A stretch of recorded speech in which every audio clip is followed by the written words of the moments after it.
Bene's Bloody Bits. Here we go again. It is Where's the Blu-ray, Part 3. I'm Jason Bene. He's Malcolm Harvey. And I'm Malcolm. How are you doing, man? We haven't talked since last week. I'm doing really good. And it's time to Netflix and chill. Yeah. So basically what Where's the Blu-ray is movies that Malcolm and I would like to see released on Blu-ray. Yes. But there's a little bit of twist to this one. We've kind of done movies that were either on Laserdisc or VHS, but streaming has so many original movies and television series. So not only is this a streaming edition, this is specifically Netflix films. Just in case people wonder, for my choices, some of them are questionable. I admit it. Some of them will be questionable to most people, but we'll go with the flow as it happens. Hey, George! So yeah, we have 10 films total, 5 from me, 5 from Malcolm, and I'm going to just jump in with The Curse of Bridge Hollow. Now, this came out a couple years ago, and the director, his name is Jeff Wadlow. And you might be like, well, who's this guy? He actually directed the slasher film from 2005, Cry Wolf. Oh, I love that film. He's also done 3 films with Blumhouse. He did Fantasy Island, Truth or Dare, and then the film that came out this year, Imaginary. What Truth or Dare is it? Is it the one where they get those big, eyes and they're like, ooh, or is it the other one? That Truth or Dare. The one with the really cute brunette that was also in Fantasy Island. Isn't that the one where she has the sex and she's got the eyes and she kills him? It's almost like Smile before Smile. Yeah, but with the eyes, isn't it? With the eyes, exactly. Yeah. So this is a horror comedy. It's, a family moves to a small town. In their new home, they kind of release accidentally a curse, and it kind of, all the Halloween decorations come to life. So if you like films like Goosebumps, and in particular the sequel, Goosebumps 2 Haunted Halloween, you could play a double feature of Goosebumps 2 and The Curse of Bridge Hollow. This with Spirit Halloween. And you're like, Spirit Halloween, which, yes, there's your triple feature. But this is a staple, I think. If you watch it, you're going to like it. And it's something you're going to want to return to every Halloween. And it being a comedy, you can tell because it's got one of the Wayans brothers in it. It's got Marlon Wayans. It's got, what's her name from Destiny's Child? She was also in Freddy vs. Jason. The sexy Kelly Rowland. There you go. It's really good visual effects, good comedy horror. It's entertaining. I definitely recommend it. I would love to see it on Blu-ray one day, but we'll see. Okay, it would have a lovely slip. So that's my first choice. Let's see where Malcolm's going to go here.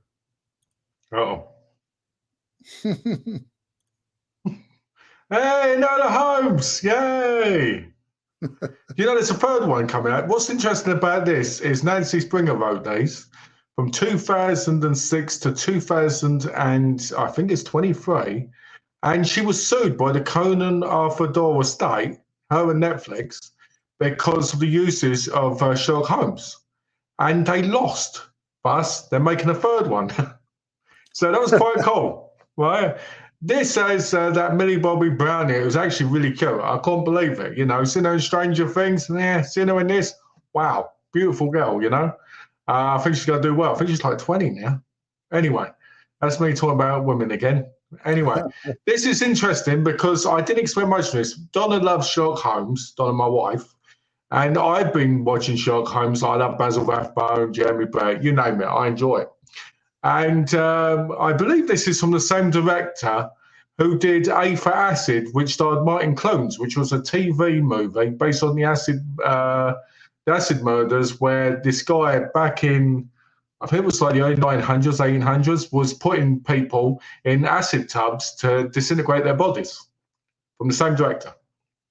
So Enola Holmes is the sister of basically Sherlock Holmes. And She goes on the run because her mum goes missing. She goes looking for her mum. She meets this boy called Lord Tuski, I think his name is, or something like that. And she basically tries to help him, helps her, looks for her mum, doesn't find her mum. Her mum ends up finding her, right, because she's a Holmes. Well, the two brothers are looking for her, and Henry Cavill plays Sherlock Holmes, which he plays really well. But he just walks around most of it. But it's a fun family version of Sherlock Holmes. It reminded me a lot of Harriet the Spy in a way. You know, you'd go to the cinema, you'd watch this with your family, and you just really enjoy it. And I like it. I mean, I watched the second one because I watched this when it originally came out. And the third one's coming out. So, well, yeah, you should watch it, George. Definitely. It's really good. It's a bit long. It's 2 hours and 7 minutes long, I believe, because I looked up the times today. And but other than that, it's a good film. And I'm looking forward to the third one because it's based off the first book as well by that Nancy Springer. So, you know, except in the book, she's 14 and this she's 16. Before I move on to my next pick, I actually want people to know I did drop an interview today with an actress named Leela Lasso. She's in Winnie the Pooh, Blood and Honey 2. So with like any video, I hope you guys can do these things to promote the channel. It really does go a long way. Small channel like mine, trying to make it, you know, in this big ocean of YouTubers. So thank you if you can do that. I'd just like to say about your interview, I watched it earlier, guys. It was really good. It's a good length, you know, so you can watch it before you're doing stuff with a great up-and-coming actress as well, isn't she? Like, she's been in a few things, but she's probably going to do a lot more. I'm getting, I will put that on my list to watch. Yes, you are late. The Bold and Beautiful Support group. Beautiful support group. Yeah, there's someone inside your house. I love slasher films. This is kind of like a new school. You know, it's not going to blow you away. I didn't even know this was on there. Yeah, this is probably at least 2-3 years old. Very solid. One of those films where you're like, dang it, I'd like to add it to my collection. I'm not going to say too much about the plot without giving stuff away. Yeah. I really recommend you check it out. The interesting thing about when you go into the Netflix, it's so overwhelming with the amount of original movies, TV shows, reality TV, that when a movie first comes out, you'll see it like on the front page. Then you kind of have to, once the movie's out, it gets lost. But being Netflix originals, they don't pull these. I mean, these are true Netflix productions. They're not acquisitions. So if you're a slasher fan, this is really good. The setting's great, some good kills. And yeah, you haven't heard of it. So I'm glad I picked it. Not heard of it. It's quite sad, actually. Well, how long have you been with Netflix? Like, how long have you had your account? I've had my account with Netflix for 14 years. Okay. But the problem is when you go to the theaters, you buy physical media, you watch stuff, you know, and there's not just Netflix. There's so many different streaming platforms that it gets overwhelming. It's almost like it does. Too much of a good thing, right? It's hard to keep up with everything. Well, the problem is with Netflix is I look up Netflix originals or Netflix exclusives, and half the time they don't just give you the Netflix ones. They give you things like, let's say, Grown Ups, Adam Sandler comedy that's only on there for this period before they take it off. So sometimes things get lost in the shuffle. It is. I try to put, the one good thing about Netflix is generally, if you know something's going to come out a month in advance, you can actually look it up. You can find it. Oh, yeah. Notify me as well is nice. You can kind of put on the notifications to let you know. A lot of other streaming platforms don't do that. So if you forget, like I know July 10th, the newest season of Beavis and Butthead's going to drop on Paramount Plus. Exactly. And they've been showing a lot of commercials on TV, but, you know, kind of hold. Okay, Cornholio. But yeah, that's just a word of advice to kind of keep up with the streaming is, okay, here we go. Oh, Ballerina. I watched this movie originally just for the actress. when And I I've got to be pulled honest, I don't remember anything about the movie. Just I remember that she doesn't get a kit off. when I pulled the artwork, I was like, he probably could care less about the plot if it was any good. I saw this, cute Asian actress on the cover. I was like, Now, this is a Malcolm film.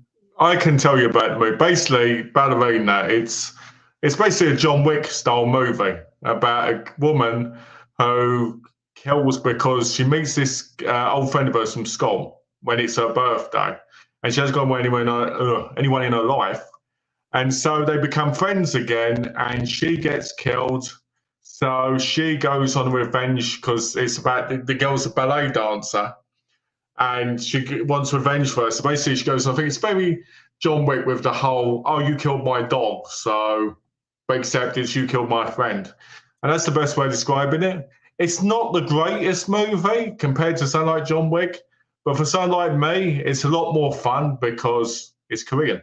For me, Korean hot women running around, shooting men, gets me a little bit excited. What can I say?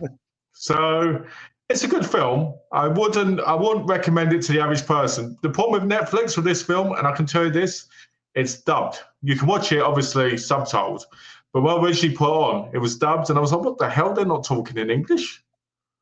And then, but I think that's a bit lazy that they dub it, especially when it's not that old of a movie. I think it came out like 2 years ago. Dubbing shouldn't exist anymore. It's a Netflix original. Was it shot in Korea? Yeah, it's completely Korean, and it hasn't got a release in Korea, so it obviously was filmed directly for Netflix. Because I did look beforehand, just in case, because Netflix have a tendency of saying some things are original when they're not, like The Fall, for instance, the TV series of Gillian Anderson. That's a BBC show, thus it's on Blu-ray. So that's why I had to keep checking, just in case, especially on foreign ones. But yeah, it's basically John Wick. I don't want to spoil it because there are some good bits in it. The shooting and fighting choreography is pretty good on certain scenes, but I won't compare it with something like Atomic Blonde, for instance, because I'd say this is better. But that's me. But you give it a recommendation. I'd give it 4 erections out of 5. 4 erections. Okay, I'm going to cheat with this pick. It's actually Fear Street, which is 3 films, but I'm going to kind of put them together because if they ever did get you can't do that. That's cheating.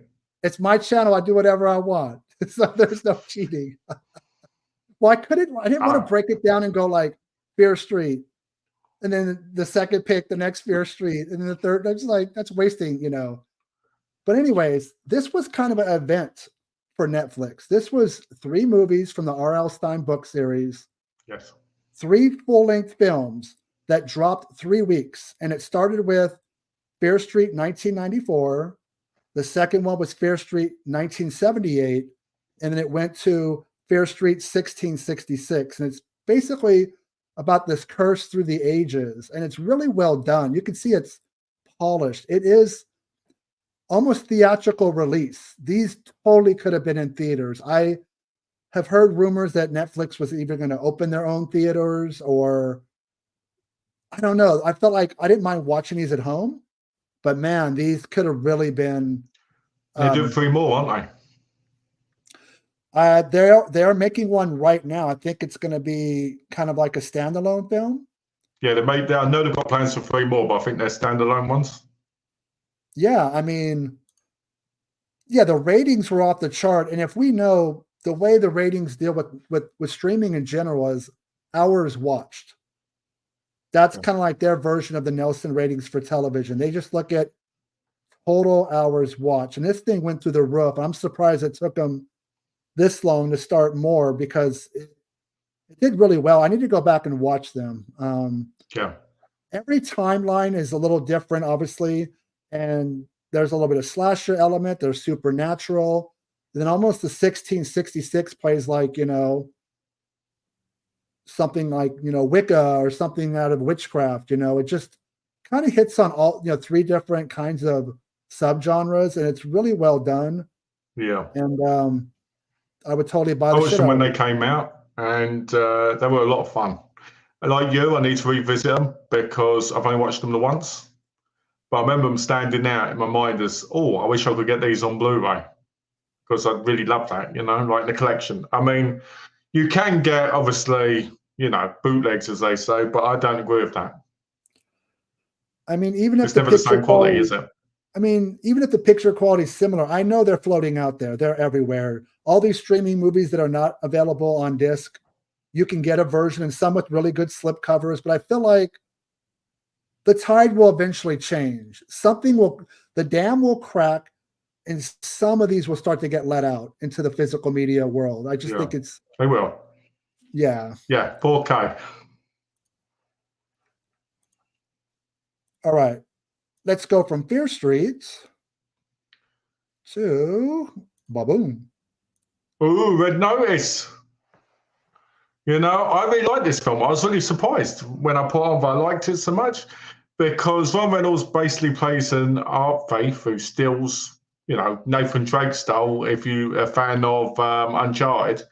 And Gal Gadot plays Bishop, who's another art thief, and Dwayne Johnson plays a copper who's chasing after him. And they end up working together. It's got some great music. It's a lot of fun. There's some good comedy in it. But I will say, Ryan Reynolds is basically playing himself like he does in almost everything. Oh, you love me, didn't you? And all this to the person. And he plays, thingy. What I don't understand is there's 2 more of these coming out. I can't believe it. Because to me, it just seems a bit. But yeah, if you want to watch this, watch it for Gal Gadot because she's stunning in this movie. Watching her in that red dress, swinging around the rock and lifting her leg up to the sky and kicking the ceiling. Oh, my word. I rewinded that multiple times. Nothing beats her Wonder Woman, though, I'm going to be honest. Seeing her in the first Wonder Woman. But yes. Well, I mean, anytime you have Dwayne Johnson, Gal Gadot, Ryan Reynolds talk about a film that totally could have been a theatrical. I mean, the budget on this, I don't know what it was, but it had to have been huge just to pay their salaries. Yeah. And it's an action film with shit blowing up all the time. So, it's not like Tom's Crown Affair. It's more like Uncharted, in my view, because the whole point is they're looking for the 3 Cleopatra eggs to steal to get this big money reward at the end from this person who wants them for his daughter, Cleopatra, for a wedding. So they get the first one, there's then the second one, and then they got to get the third one. That's the story. So it's very Uncharted. Let's go across the world looking for these. It's not compared to Indiana Jones, but I won't compare it to Indiana Jones at all because there isn't much actual tomb exploring and stuff like that, if that makes sense. But it's a decent comedy and it's a lot of fun. I like it. I think it's fun. I'm hoping for the second one to be just as good a film, but I was shocked that they'd make 2 more because I just thought it had a decent ending. It's not Indiana Jones or National Treasure. It's just more of a action adventure. Yeah, it's more like action adventure with silliness. I wish I could compare it to a movie off the top of my head, but it's basically a comedy where they do that stuff. If you like Indiana Jones and you like adventure, sure. I'll tell you what it reminded me of, more like Fast and the Furious, not because they're driving around in fast cars, but because of the whole aspect of going from one place to another to grab something. Now, this film, Night Books, is really well done. It's fantasy horror, but I think it leans more to fantasy, and you can tell by the artwork. This is, again, a film I don't think a lot of people have seen. The acting's great. The little boy is a horror fan, so you automatically connect to him. What's the level of nudity? I think he's talking about Red Notice. Go ahead. You can. He's talking about this movie. He's talking about this movie. Oh, well, Night Books, there's no nudity. So does Red Notice have any nudity since we're talking about it? No, sadly, because if it did, I'd have given it a higher rating. Now, Night Books, his name is slipping me. He directed that film that James Gunn produced, the evil Superman, little boy. The little boy who's like Superman, but he's evil. Oh, you talking about Brightburn? Thank you. Same director. Yes. This is really kind of like a underrated. Red Notice, haha. I think he's just trying to think because he was starting to feel good because he realized what the cover was, the poster. To be honest with you, I mean, Netflix does rated R films, but the original ones, I rarely see nudity at all, even if they're rated R. 365 is an erotic one, isn't it? And part 2. I'm surprised they're not on your list. They're Netflix exclusives. Again, I kind of based my picks. I have my queue, and I kind of keep things there because I'm like, if I remove them, I won't remember what they are, just because you can't own them, right? So you kind of have to have some way of remembering it. Dementia. Yeah, I mean, there's a lot. I mean, I had about 25 picks that I had to narrow it down to 5, so I can definitely see us making a return visit to. To be fair, I think Netflix movies are very forgettable. Not because they're bad, but like you said, because they're not right there in front of you on the shelf. You don't always remember the actual name, but you will remember the movie. So I get it, exactly. Well, I think with physical media, there's a ritual. Yeah. You look at the artwork, slipcover or not, you put it in, you see the logo, right? There's just this routine, this comfort that we get into as collectors. And it's great to be able to just use my remote control, scan, hit play, Netflix logo, it starts, but it does miss that kind of routine that we're all used to. And then you could put it on the cover, smelling the disc, testing the hole, see if it's big enough, putting it in, seeing if it leaves any marks, then taking it out, putting it in the player, and pressing play. And there is the option on Netflix to go to the extras and actually watch a little behind the scenes or the trailer. I forget that it's there sometimes. It's just kind of retraining my brain. That was the hardest thing for me to adapt to was streaming, was just what I was used to doing had to be different. But Night Books, anyways, very, very well done, visually good, a great villain. The actress, again, I'm not remembering her name. Is she the one who's in Jessica Jones? Yes. She's that weird one. I've always had a thing for her face. She's like Anna Taylor-Joy. You kind of want to see her eyes pop out a bit more. Yeah, she's kind of got the goth look in this film, but it's, again, Night Books, great film. Let's see. I think we might have a theme here with Malcolm. Oh, yeah, look who's in it. So this is a Mission Impossible kind of rip-off, but with basically a woman instead. So you've got her working for MI6 as some sort of helper, analyst type person, but really she works for a secret organisation called the Charters, the Nine of Hearts, who work undercover as the good guys helping MI6 and other people from getting killed by killing the people for them while they're on the mission. So the Nine of Hearts works for Charter. They've got a thing called the Heart. The Heart basically is a bit like Minority Report. Minority Report, they can see the crimes coming, they can do all this, and basically it gives them a percentage of where someone will be, what they're going to do if this kill's going to happen, and they stop it. Well, you've got the guy from 50 Shades of Grey. Is it Jamie Doonan? That guy? Hey, because I know you would have watched them. You watch 50 Shades of Grey and all them? No. But they're erotic, aren't they? Aren't they your type of movie?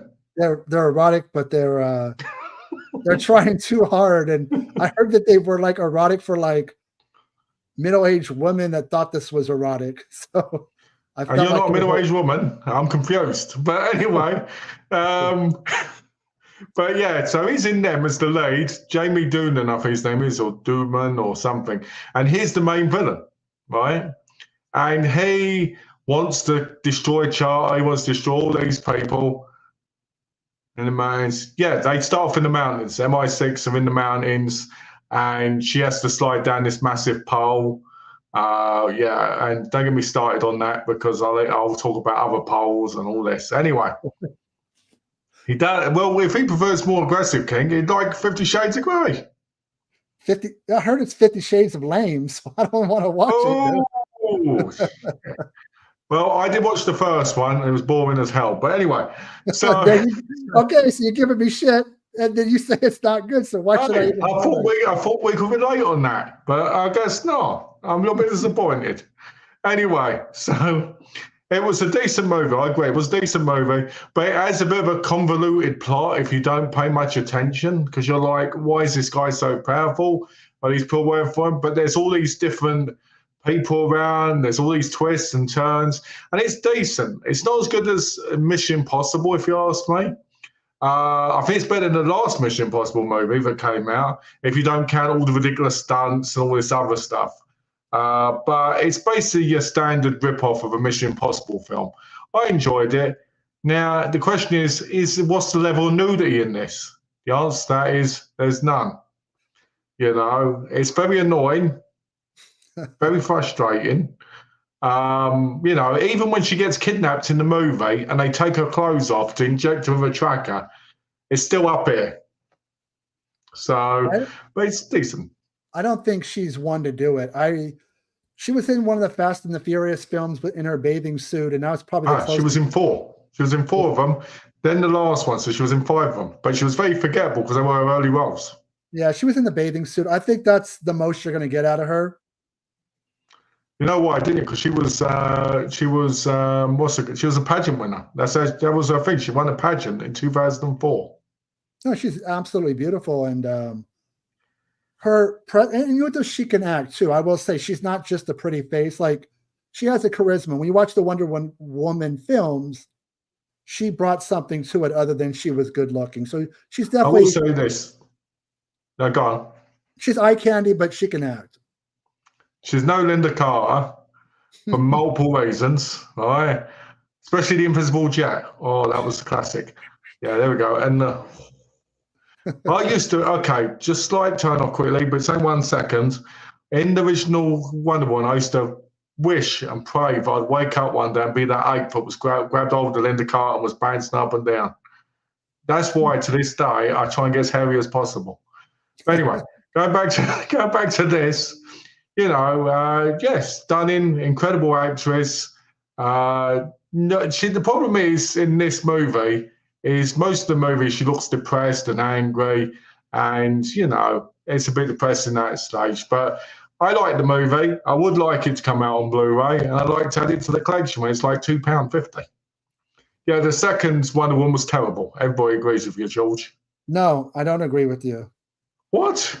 It's not a good movie. But it's equivalent to like why I kind of enjoy Superman 3. It's not a good film, but I feel like there's some similarities between the two. You mean Superman 4, surely? Well, no, but 3 is not good until you get the evil Superman versus good Superman. All that's great. But I like Richard Pryor, but once you put him in a film, you're making it a comedy. I felt like Wonder Woman 1984. I just love the retroness of it. Okay. The time period. And I get though why people don't like it, but I think I'll go there. I think people are harder on women. Anything, Star Wars films driven, superhero films driven. If it's a male dominated superhero film and it's bad, it's going to get more leeway. I think it's going to get more leeway amongst fans, especially guys. Then, like everybody said, the Marvels was horrible. It wasn't.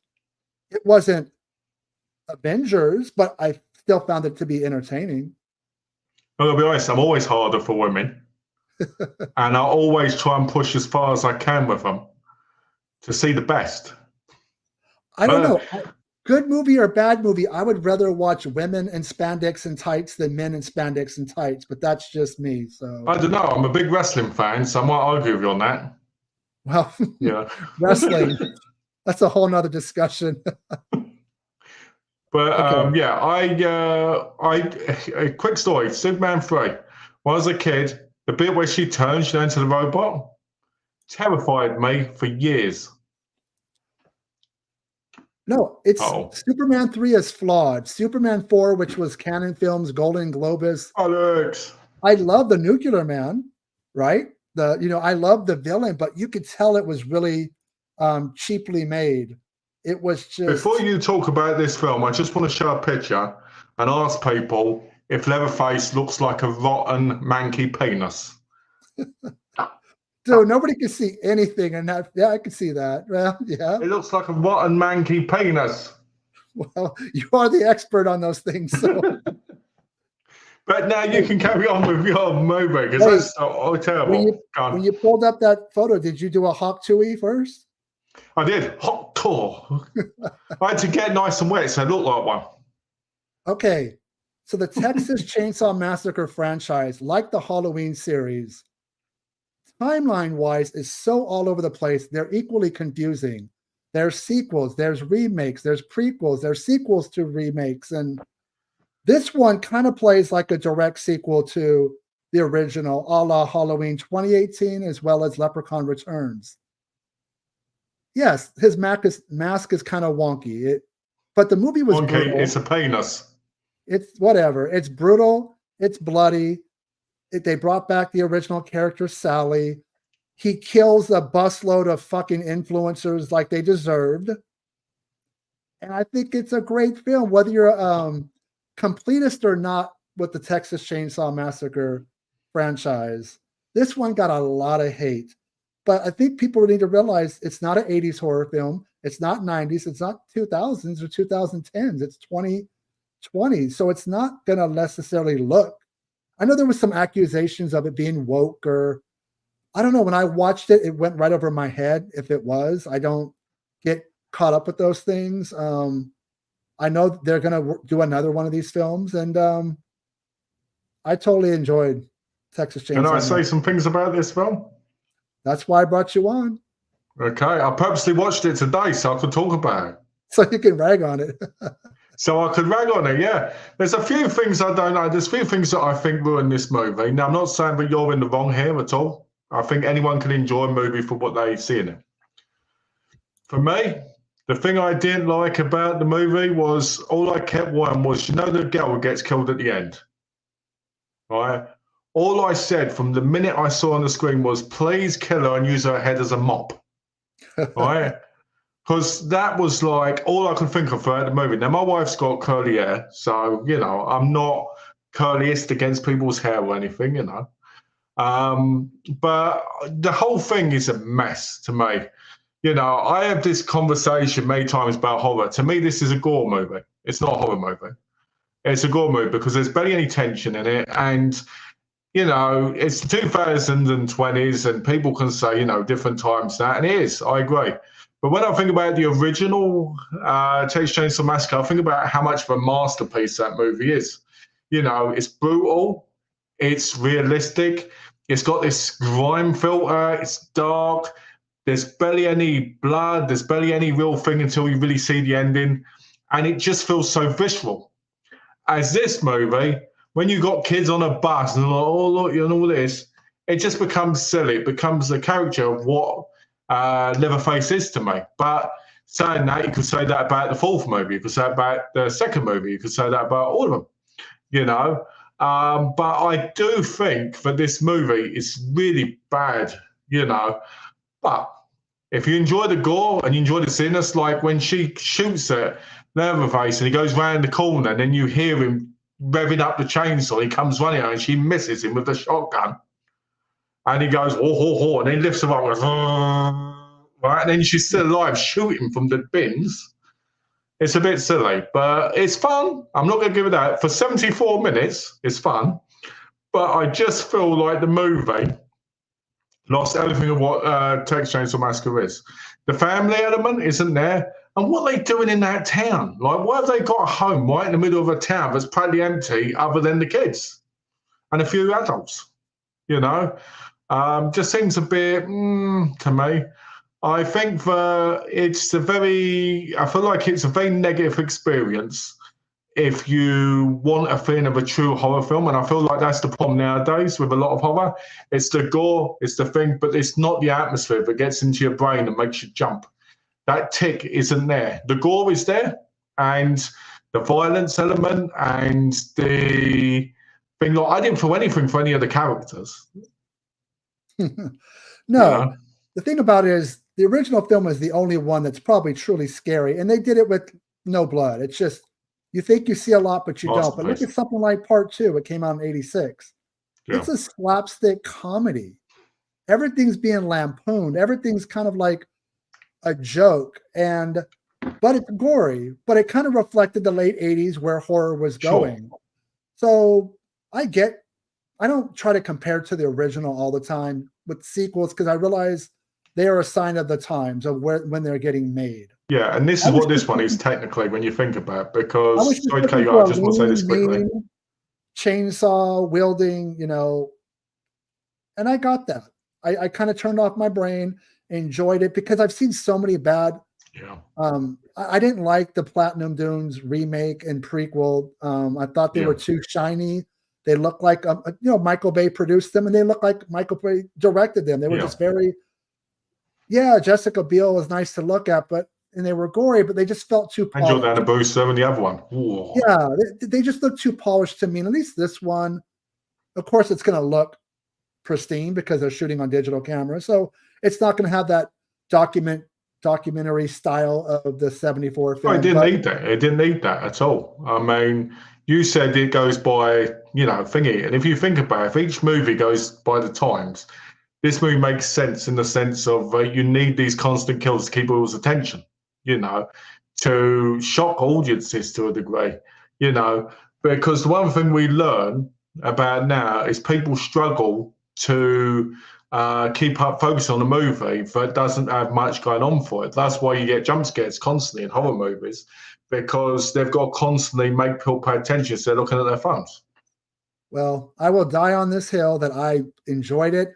Too bad you didn't enjoy it, but that's okay. I didn't say I didn't enjoy it. I just said I didn't think it was as good as the other ones. I thought it was really well done. So let's see. That was my fifth and final pick. Let's get to yours. Nowhere. You've seen this, right? No. This is truly horrific. Right? So basically, at the beginning, she's with her partner and they want to escape out of a country, but it's taken over, like Law and Order style. And so they pay to be put into these metal containers. They're taken in the metal containers, and basically, because I don't want to spoil too much of it, because this is one of those films where it's twist after twist. There you go. George saw it. It's a really good movie. And basically, one thing happens to another, and she ends up on her own. And they end up falling off a ship, and she sees people like drowning in the water on the other side of the thing while she's floating. Well, she's pregnant. She's in there on her own. And basically, she ends up lost at sea, all alone, trying to survive. And it gets really, really hard. And you're like, is she going to survive? The ending is a little bit, I don't know, a little bit of a sellout maybe. But I enjoyed the film. And I think this is one of those films that you have to genuinely watch to fully get, because otherwise the plot twists, even though you might go, okay, one on her own, how many twists is there? Like phone calls and stuff. It's a brilliant movie. I think it's underrated, and I do think it's very horrific. It's a thriller, but it's more horror, if you ask me. The idea of being stuck in a confined location with water coming up and everything, and not being able to make it, and also you're pregnant and you might have to give birth at any moment. It's an incredible tour de force by the actress, and I highly recommend it. And she is by herself on top of this for most of the movie, and she's pregnant. Even if you're not pregnant, there's no food, there's ocean water, but the sun from the daylight will beat down on you. Nighttime will be creepy as hell because you can't see anything. And then there's no waves out there. You could get tipped over. So just the artwork alone is unsettling, just because that's one of the scariest things I can think of, just to be stuck out in the ocean by yourself with nobody around. Horrifying, absolutely horrifying. Is this an American film? I don't think so. I think it's a foreign film that's been dubbed. Let me have a look. I think it's Spanish, I believe. Let me have a quick look. Sorry to look on my phone, guys, but I don't want to. Let's have a look. It is, it's Spanish. Spanish, okay. So let's just do a recap so everybody, if they showed up late. My 5 picks are The Curse of Bridge Hollow, There's Someone Inside Your House, the Fear Street Trilogy, Night Books, Texas Chainsaw Massacre. Don't listen to what Malcolm said. Malcolm's picks are Enola Holmes. Yes. Ooh, Ballerina, Just for the Cute Woman. Yeah. Red Notice, Art of Stone, and Nowhere. So 5 movies from me, 5 movies from Malcolm, 10 total. We're kind of doing some wishful thinking here. I don't think any of these are ever going to receive a Blu-ray release because it goes against what Netflix stands for, which is streaming and numbers and analytics. But maybe one day things will change. I can think of another 20 movies from Netflix. There's some from Hulu I could do. The Hellraiser remake I thought was better than most people gave it credit for. It doesn't hold a candle to the original, but it's well done. Not, yeah. There's another Clive Barker anthology on Hulu called Books of Blood. Yes. Right, that I really enjoy. Is there any other ones in the realm of streaming that you were thinking about putting on here that wasn't Netflix? There was a few. I was thinking about putting Grey Man on at one point. I was thinking of putting. I know I put you on the spot. Actually, you know what? While we're thinking, guys, why don't you tell us some of yours? Yeah, what are some streaming exclusive films you like to see on Blu-ray, some physical media releases? While you guys are thinking of that, next Monday is July 1st. So Malcolm and I will be back same time to look at the Vinegar Syndrome releases for July 1st. But what it is like the first week of January is subscriber week. The first week of July is subscriber week, where if you want to just subscribe for the half of the year, from July to December. I know on July 1st, we're going to get all 14 partner labels, 3 Vinegar Syndrome films. Every day they're going to drop something new. Like one day is going to be a VSL, one's going to be a VSA. There's going to be another new Degosser. I think there's another VSP, a VSP. Yeah. So maybe that can finally be, let's see, Darth would like to see. Right? I'd like to see the Dark Crystal Age of Resistance series from 2019 on disc. Love the original movie as a kid. This is one that I think, whatever reason, the ratings weren't good, and Netflix will drop things. Weird. Yeah, Netflix will drop things real quick based off that. I do not recommend Cruel Jaws. I watched it last night. What a heap of crap. Oh, is that the Bruno Mattei? Yeah, the one, one for Severin had to, take off the shelves. Oh, I got that exclusive slipcover. Do you have it? No. Do you know it's worth like $150 now? Do you know that you've been cracking this whole video with your voice? What? You haven't done your video. You've been cracking off and on, not the whole thing. I don't know if it's it could be because I'm hosting during the summer and a lot of people are at home because kids are out of school. Oh. And a lot of people get on the live streams. I just have no control of it. It might not even be on your end. So I don't want to say it and throw you off, but you've been cracking off and on like you've been nervous or something. Okay, yes. Oh, here we go. Jason, I have an ultra obscure film question for you. Are you up for it? I hope so. Let's bring it on. So yeah, Netflix, if the ratings aren't good. Do you remember the show Glow? The gorgeous lady from wrestling? I don't even like wrestling. That show was great. Then the pandemic hit, and they didn't give us the ending. They didn't give us the final season. It has no closure. And I was like, such a well-done show. And it bums me out that we didn't get to finish that. There's nothing more frustrating than a series not getting its closure. Malcolm sounds perfect. There's nothing wrong. Thanks, George. Okay, speaking of Cruel Jaws, do you think that Severin will actually take the risk and put out The Last Shark with Vic Morrow, which is a film that came out briefly for like a weekend in the summer of '82. Universal got wind of it. From what I've heard, it got pulled because they bought the rights to it. Oh. So they could basically shut it down. So you've only been able to get bootleg copies of it.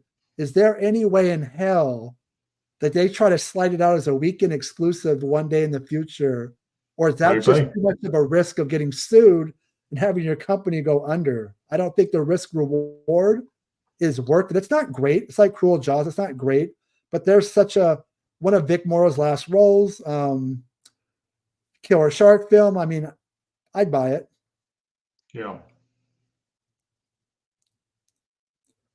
So yeah, we will definitely do the Vinegar Syndrome sale just the one day on Monday. I'm not going to come back every day for one drop. I'm hoping because the Gosser video, they just released the Ripper from the same people who made Blood Cult. I'm hoping Blood Cult is this next week, and we don't have to wait till November. Funny thing is, remember how I said how much I hated the Ripper? Yeah. It was like the movie that turned me off the shot on video. You loved it, right? After watching it again? I didn't love it, but it's not unwatchable. And the thing that bothered me the most was Tom Savini in the extra feature. So Michael Felsher from Red Shirt Pictures has a really good relationship with him. He's gotten him to open up about Nightmare. And then Tom Savini just bitches about, oh God, the Ripper is out in the world again, blah, blah, blah. He got paid $10,000 for one day. $10,000? $10,000, and that's mid-80s dollars. So in inflation, who knows how much that would have been getting paid today? And he's just so quick. It's like, Savini, you've done a lot of shitty films, either that you did the makeup effects for, or you worked on as a director. So I kind of tired. I don't have the best kind of like respect for him. Yeah, because I met him. That's Tom Savini for you, though. He's like the Bret Hart of movies. I'd love to see his house get a Blu-ray release, British horror on Netflix. Never heard of it. Got to look it up. Good film. Yeah. So, I've thought about doing, as you know, I'm not a big convention guy like I used to be. Haven't done one forever. But people are kind of shy about calling out people. Now, everybody's experience is different. But almost universally, Tom Savini is on everybody's "that's my bad experience" list. And I get it. I watched the documentary on him, and I know he had a divorce that cost him a lot of money. So a lot of the dough that he made from conventions was going right to his ex-wife. But having said that, you should still be respectful to your fans. And of course. he's just not, I'm not a big fan. I mean, I think the problem with Tom Savini is he feels like he's better than he is. Is he a master? Yeah, of course he was. And he probably still is. But, you're not a master without the people that appreciate your work. Yeah, that was my little rant. I know that's kind of frowned upon, but it's like, I kind of try to be as open and honest as I can about experiences or whatever. I don't go into details per se, but it's one of the reasons why I stopped going to conventions. One, I got burnt out. Two, the prices are outrageous.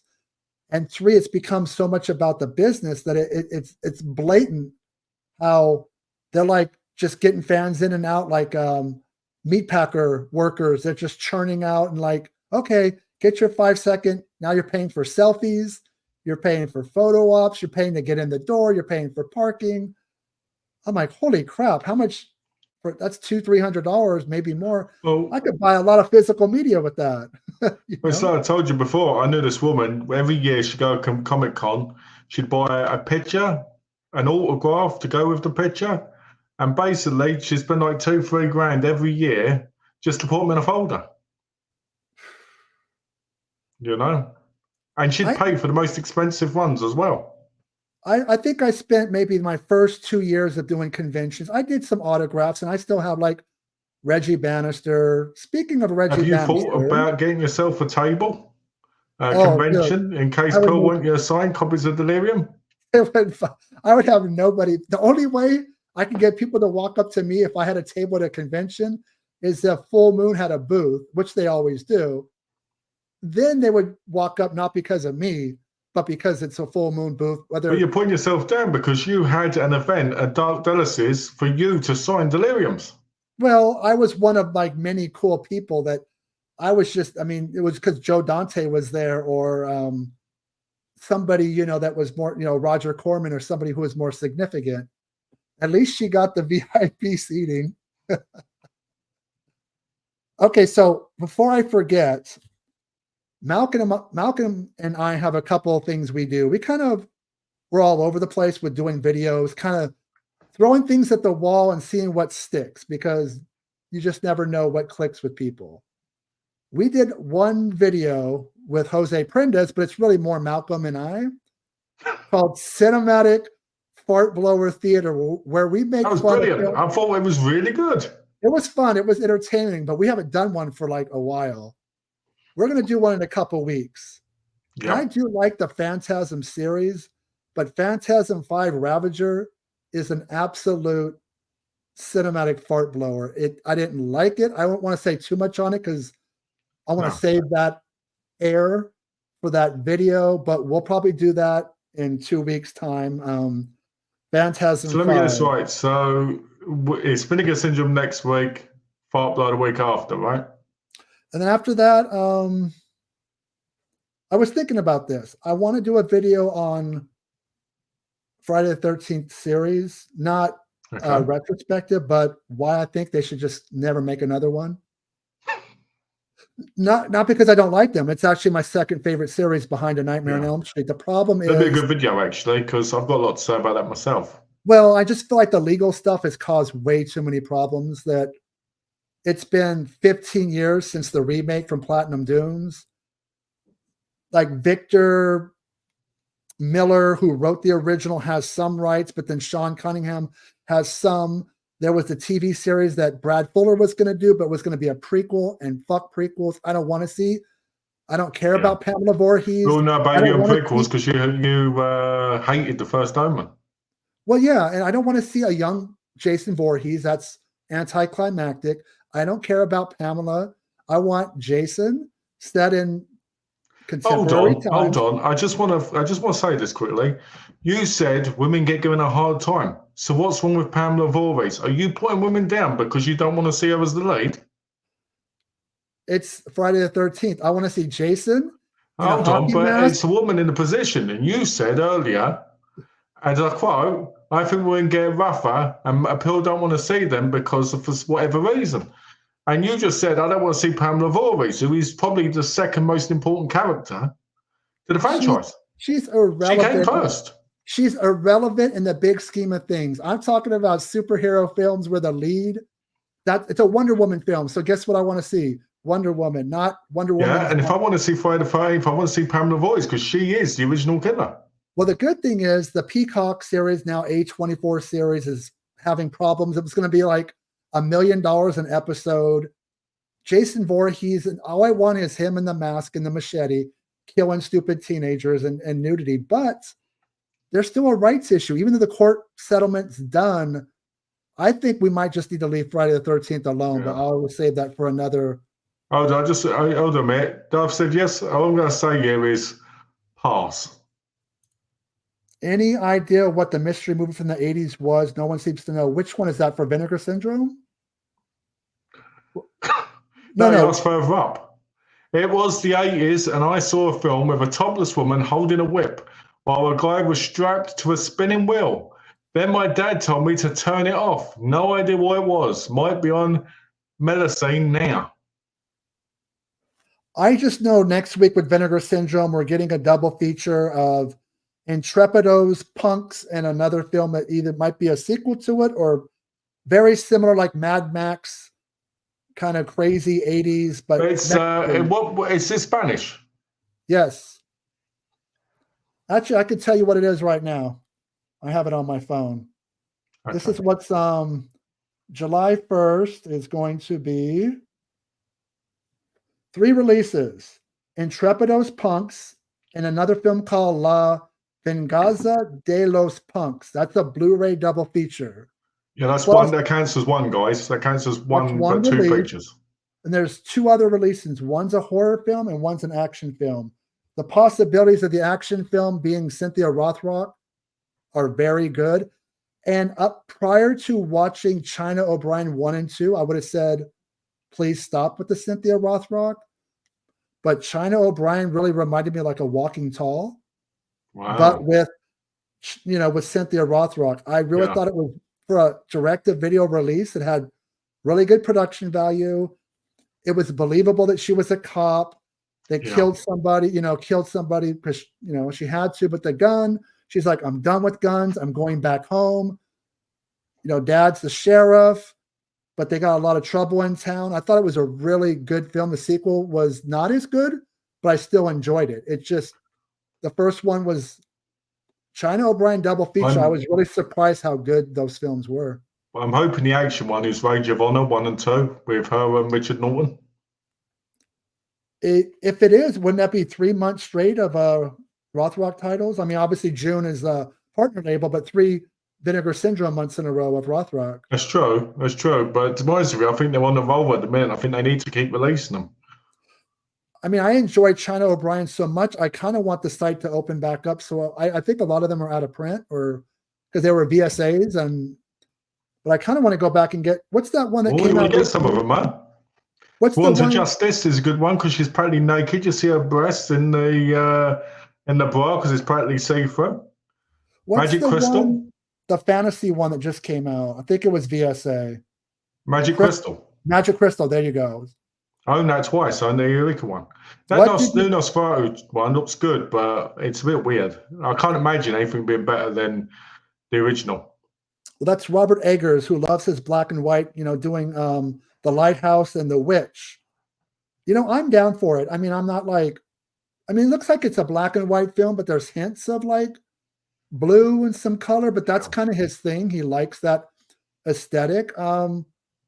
Hey, vampire films have been rocking the last couple of years. Renfield and the other one. Renfield, I love that. My favorite scene in Renfield is when Nicolas Cage turns up at the support meeting. I love that scene. It's just so amazing. I mean, Universal, last year with Renfield and then this year with Abigail, 2 bloodbaths, right? Talking about studio film. Oh, I loved Abigail. Abigail was brilliant. Abigail is probably my favorite so far this year, but there's a long way to go. I know that Long Legs is about to come out, which is obviously more serious, but also with Nicolas Cage. I feel like I need to wait a little bit to watch it. People are kind of overhyping it to the point that I think they're setting themselves up for disappointment if it's not like, I like the director. He's done some good stuff. But people are, the best thing so far has been the advertising, the trailer, the viral marketing. That's you're in for a treat, George. Abigail, cannot wait to watch that movie. Abigail I saw it in theaters. It's actually worth a blind buy, but you might want to watch it first. It's from the directors of Scream 5, Scream 6. Alex wasn't even born there, Darth Sidious. Alex wasn't even born back then. he was born like what? 2004. Actually, no, 2012. So he's like 13. Speaking of Nosferatu, is the Klaus Kinski Werner Herzog version on Blu-ray? Yeah. Yes, because there's 2, isn't there? Because there's the one where there's one, and then there's the one where he's in Venice. Right? Yeah, I used to have the Anchor Bay DVD, and now with the new Nosferatu coming out, I probably want to revisit it or buy it. Because I know the Nosferatu, the first one, because one's isn't okay. Let me get this right, because I could be wrong here. One was the Werner Herzog one, right, and the Venice one was more of an exploitation one, right? Right. Okay. The Werner Herzog is from '79 with Klaus Kinski. The one in Venice was late '80s, but also with Klaus. That's the one that Severin released, right? That's what I thought. The Werner Herzog one is in the box set over here, I believe, because there is a big box set of Werner Herzog, plus the one in America from Shout Factory. I think it's in that. I believe. I haven't got the sets, but I believe it's in there. Do you have any idea what scene movie I'm talking about in the question above? No one has a clue. Is that where the mystery movie from the 80s, or am I missing a comment? Yeah, it's the mystery movie from the 80s. What other clues do we have? Woman naked, whipping a guy on a wheel. I have no clue. It's all good. But yeah, I still think he's talking about Gwendolyn. Oh, with What's her name? Tawny Katane? what's her name? The one who passed away recently.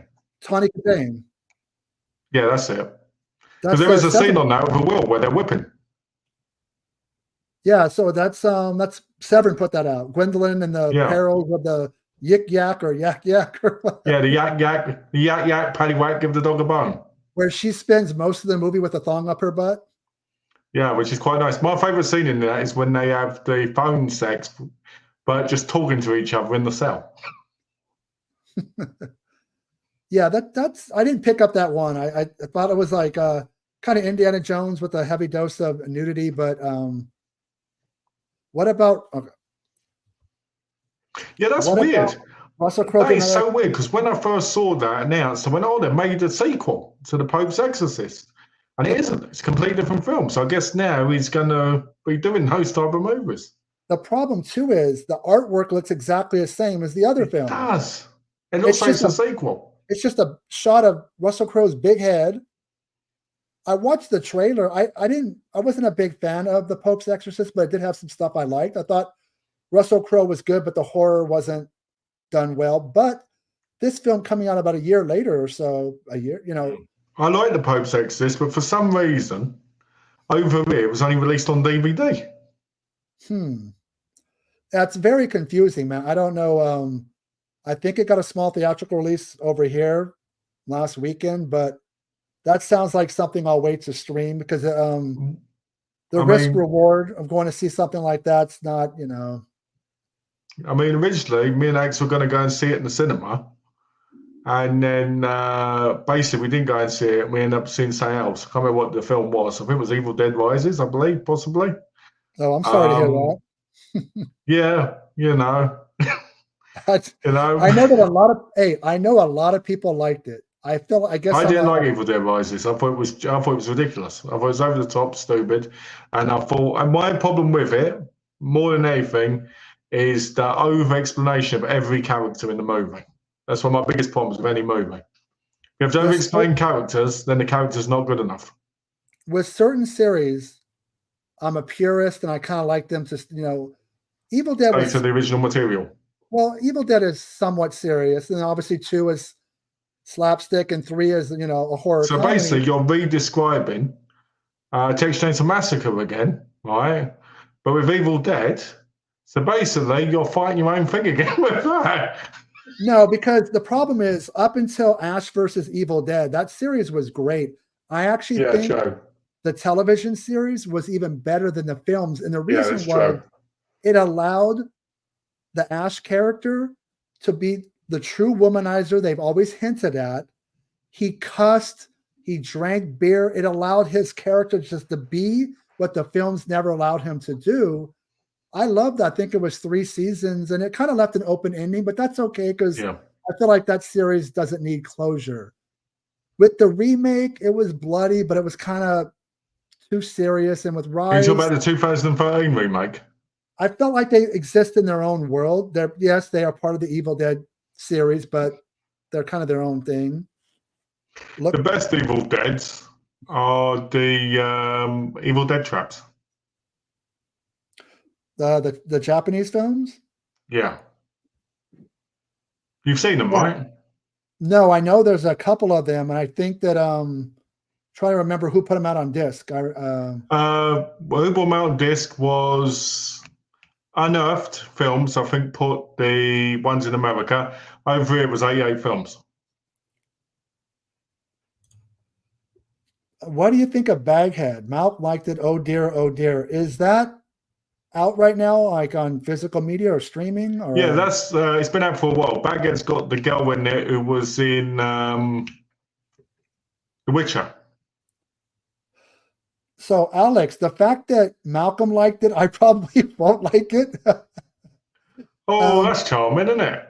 Well, no, because we agree on a lot, but I think with newer films, I'm a little bit more I'm a little bit not pickier, just they don't the ones that are too serious, people call them like slow burns. I call them boring with no payoff. Well, Baghead isn't serious. Oh, is it more humor? In a way. I mean, Peter Mullen's in it. Basically, Peter Mullen is in control of this being, which is in the basement. Right? He tries to end himself. She ends up going there, that Frey Allen, she ends up going there and she finds it. And basically, she ends up communicating with it and it can basically bring back people that are dead for you to talk to them. That's where the baghead thing comes off. Take the bag off after it's touched something and basically it brings that person back in its body for like a certain amount of time. Oh, what? What? That's charming, isn't it? It just sounds. I will eventually watch it. I'll tell you a funny film I watched, a funny horror film that I found was hilarious. Ma. M-A. Ma. You've seen that film from Blue Mouse, right? That actually was really well done. That's with the girl from forgot the lady's name. She's a lead, but that was actually a well done Blumhouse film that kind of like, if I remember right, I liked it. The ending was good, but in the deleted scenes, the ending with the alternate ending or original ending was better because it kind of gave her more like a, come back, almost like a Michael Myers type vibe. No, Ma is good. I was laughing the whole way through the movie. No, because remember she goes and parties with the kids and yeah, that's what I mean. That's what was making me laugh so much. But she's got the trauma, from growing up, and I'm glad you brought that up because I call it, because I know someone who acts just like that way. I call it the life and times of blankly blank, because I won't say their name because obviously I don't want to insult anybody. And that's what it reminded me of. But I can see why you liked it because it does have some really great traumatic moments in it from where you can see what happened to her. I agree with that. And I like the fact that the character is very simple, but not in a bad way, but in a simple of, you're like, if you just thought a little bit more clearer, you'd have a little bit more understanding of certain situations. And I like that about the character. The character felt very natural, but also very obsessive for obvious reasons, because that's part of the movie. But I did like the movie. I just thought it was funny. So let me do a recap. We recommend, these films on Netflix. Definitely check them out. Next Monday, schedules, as long as they don't change, we're going to do the Vinegar Syndrome Cell on July 1st, the following week. We're going to make fun of Phantasm Ravager because it sucks. Possibly after that, we'll do it the Friday the 13th franchise. Does it need to die, or is it something we want to see return? I want to thank everybody for watching. Thank you for supporting the channel. But yeah, I think we kind of hit the end of the road for this video. Thank you everybody for coming into the chat. I appreciate the regulars who keep coming back and making it lively because it's fun for Malcolm and I to talk. It's even more interactive with you guys. Maybe one of these days, if somebody wants to come on the channel, I have no problem bringing you on. And I'm not just saying that to be cool. I know a lot of people are not comfortable being in front of the camera. I get it, because when you're on the spot, trust me, when you hit live and you hit record, it's kind of different than being in the comment section. So, but I'm totally open to kind of making this more, fan friendly. Cool. That sounds good. Hey, George, take care. Thank you, George. Hey, hit the thumbs up. Okay, Aaron is in the house. How was your trip, Aaron? Did you buy some physical media? Did you buy anything for Malcolm and George? That's my question. Ooh, that's a good question. Were you spreading the wealth around and looking out for your BFFs?